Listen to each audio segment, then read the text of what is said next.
कि कोई भी प्रेत होता है वो शरीर पर आपके कैसे कब्जा करता है, कैसे आपके पूरे शरीर को वो अपने वश में कर लेता है और अपने तरीके से चलाता है।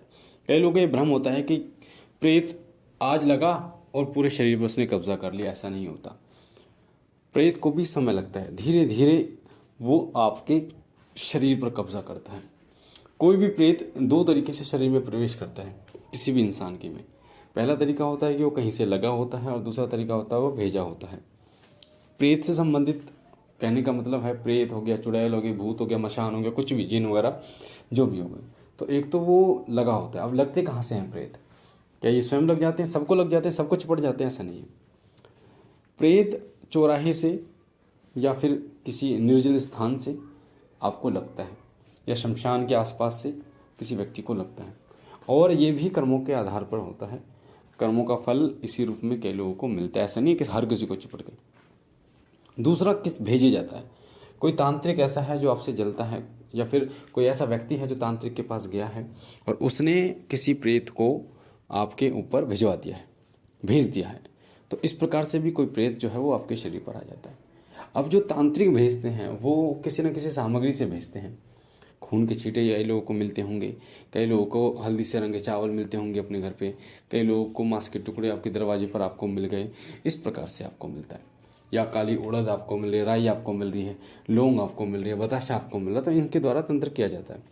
अब ये जो तंत्र है जब भेजा जाता है इन चीज़ों को, तो ये इनको बहुत ही मलिन करके, मलिन कहने का मतलब होता है गंदी चीज़ों को भेजा जाता है। और जहाँ पर गंदी चीज़ें होती हैं वहाँ देवी देवता वास नहीं करते हैं, वहाँ देवता प्रस्थान कर जाते हैं। तो आपके घर में अगर देवी देवता हैं, अगर बहुत ताकतवर देवता हैं, ताकत का मतलब जागृत देवता हैं, आप कोई भगत हैं, जागृत कर रखे हैं आपने, तो आपने पहरे पर जरूर देवता रख रखे होंगे, बैठा रखे होंगे, तो वो आपकी रक्षा करेंगे।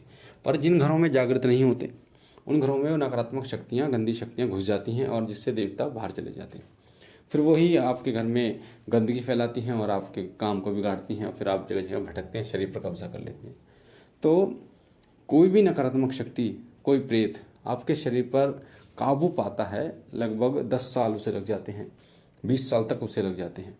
क्योंकि कोई प्रेत आपके शरीर में जब घुसता है ना, तो वो उस आपके खून में रमने में टाइम लगाता है। आपका जो खून होता है, पहले वो आपके शरीर की अलग अलग लेयर होती हैं, आपके शरीर पे लेयर होती हैं, आपके मन की लेयर होती हैं, उन लेयर पे एक पर बैठता है। वो आपको ज़्यादा नुकसान नहीं करता, ना हाजिरी लेता है, और कई लोगों के शरीर पर वो प्रकट भी नहीं होता क्योंकि वो आपकी पहली या दूसरी लेयर पे होता है। तो प्रेत आपको मतलब साइलेंट तरीके से आपको परेशान करता है, सपने में आके परेशान करता है, दबाव आपको पड़ता है या आपकी बुद्धि को घुमा देता है, इस प्रकार। पर जब वो प्रेत और ज़्यादा समय तक रम जाता है, 10 साल 20 साल तक रम जाता है, तो वो आपके शरीर की, आपके आत्मा मन की अलग अलग लेयरों को पार करता हुआ आपके रक्त में, जो आपका खून होता है, उसमें वो रमना शुरू हो जाता है। और वैसे जब तक वो रक्त में नहीं रमता तब तक वो इस प्रकार की दिक्कतें खड़ी करता है। पेट में दर्द करना, कहीं दर्द कर दिया, बेहोश कर दिया, इस प्रकार की सिचुएशन क्रिएट करता है। पर जब वो आपके ब्लड में रम जाता है, खून में रम जाता है कोई प्रेत, तो वो दिक्कतें कैसी कैसी खड़ी करता है मैं आपको बताता हूँ। शुगर जैसी, टीबी जैसी, कैंसर जैसी बीमारियाँ पैदा करने में वो प्रेत सक्षम हो जाता है। ये सब बीमारियाँ खून से पैदा होती हैं। तो कई लोगों को फोड़े हो जाते हैं, कई लोगों को स्किन की दिक्कत हो जाती है, तो ये सब कौन करता है? गांठ हो जाती है कई लोगों को, वो प्रेत की मेहरबानी होती है। और वो प्रेत जो 10 साल या 20 साल पुराना हो गया वही इन चीज़ों को करने में सक्षम होता है। कोई ऐसा नहीं है कि कोई आज कोई प्रेत लगा है और उसने आपको शुगर कर दी, उसने आपको कैंसर कर दिया, ऐसा नहीं होता। ऐसे बहुत से केस मैंने अपनी आंखों से देखे हैं कैंसर से, कैंसर की गांठ जिन लोगों को थी और जब उस प्रेत को हटाया गया तो वो गांठ भी गायब हो गई। तो ये हमारी आंखों देखा हाल है। तो पहली बात तो मैं एक चीज़ और आपको बता दूं कि अंधविश्वास तब तक ही होता है, तब तक लोग अंधविश्वास कहते हैं जब तक उनके ऊपर नहीं बीतता। जब उनके ऊपर बीत जाता है तब वो अंधविश्वास कहना बंद कर देते हैं। तो जिन लोगों के साथ बीता है आप उनसे अगर पूछेंगे तो वो अंधविश्वास नहीं बोलेंगे। ऐसी ऐसी घटनाएं हमारे साथ खुद घटित हुई हैं, अगर हम बताएंगे तो विश्वास नहीं होगा आपको। और कई घटनाएं मैंने आपको बता भी रखी हैं। मेरे घर में जब प्रेत, मम्मी को प्रेत था, तो हर कोई अपने सब्जेक्ट में जो है वो एक्सपर्ट होता है। जैसे आप कोई डॉक्टर है तो डॉक्टर के बारे में उसको पता है, कोई इंजीनियर है तो इंजीनियर के बारे में पता है। उसी तरीके से जो इस लाइन में है, सूक्ष्म जगत में जो घुसा हुआ है, उसको इसके बारे में ज्ञान है। अगर आप डॉक्टर की, जो व्यक्ति डॉक्टर है, आप डॉक्टर की पढ़ाई कोई व्यक्ति कर रहे हैं, आप किसी और व्यक्ति से आप पूछेंगे इंजेक्शन कैसे लगता है, इंजीनियर से पूछेंगे तो इंजीनियर थोड़ी ना लगा पाएगा इंजेक्शन। तो जो काम जिसका है वो ही कर पाएगा, जिसको जिसके बारे में जानकारी है।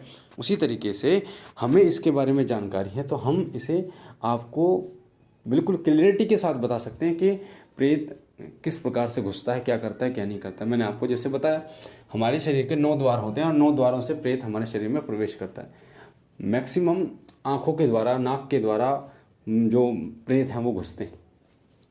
आँख और नाक सबसे ज़्यादा इनके द्वारा शरीर में घुसते हैं और एक स्थान बनाते हैं, चुनते हैं जहाँ पर ये बैठते हैं, जिसमें ये आपके घुटनों का स्थान चुनते हैं, आपके कमर का स्थान चुनते हैं, आपके कंधों का स्थान, आपके सिर का स्थान, या सबसे घुटने का स्थान है पैरों के नीचे, वहाँ का स्थान ये चुनते हैं। और जब ये वहाँ बैठते हैं ना तो वो स्थान आपको भारी भारी लगता है। वो आपको ऐसा लगता है जैसे मान लीजिए 2 पैर हैं, 2 पैरों में से एक पैर पे बैठा हुआ है तो एक पैर आपको भारी लगेगा, चलने में दिक्कत होगी। तो ये क्या है, वो प्रेत बैठा हुआ है। उसी प्रकार से अगर कंधे भारी भारी लगते हैं तो ये सब उस प्रेत की मेहरबानी होती है। और जब आप पूजा करते हैं ना तो वो जो स्थान है जहाँ पर वो बैठा हुआ है, वहाँ आपको बहुत ज़्यादा दर्द होना शुरू होता है, बहुत ज़्यादा दर्द। और जिसके कारण ये होता है कि आपको पूजा से उठना पड़ सकता है, परेशानी होती है आपको। तो प्रेत को आपके शरीर पर काबू करने में समय लगता है, और उसको मैंने आपको बता दिया 10 साल या 20 साल इस प्रकार का समय लगता है। उस समय जब वो खून में रम जाता है तो बड़ा मुश्किल होता है उसको निकालना, क्योंकि उसके जो अंश होते हैं वो आपके पूरे शरीर में फैल चुके होते हैं।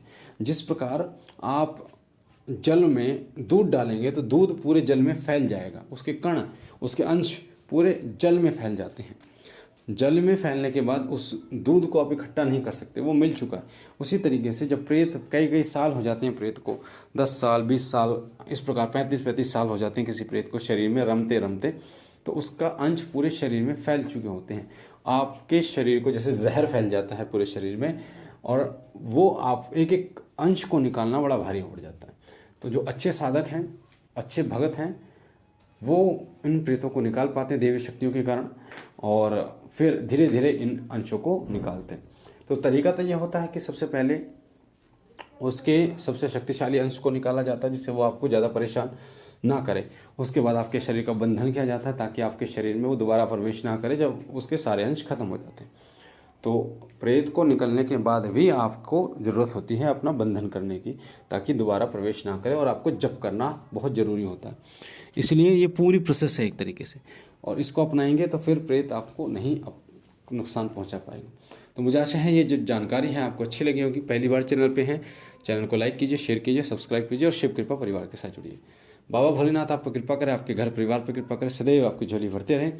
हम मिलते हैं एक नई जानकारी के साथ, तब तक के लिए ओम नमः शिवाय, ओम नमः शिवाय, ओम नमः शिवाय।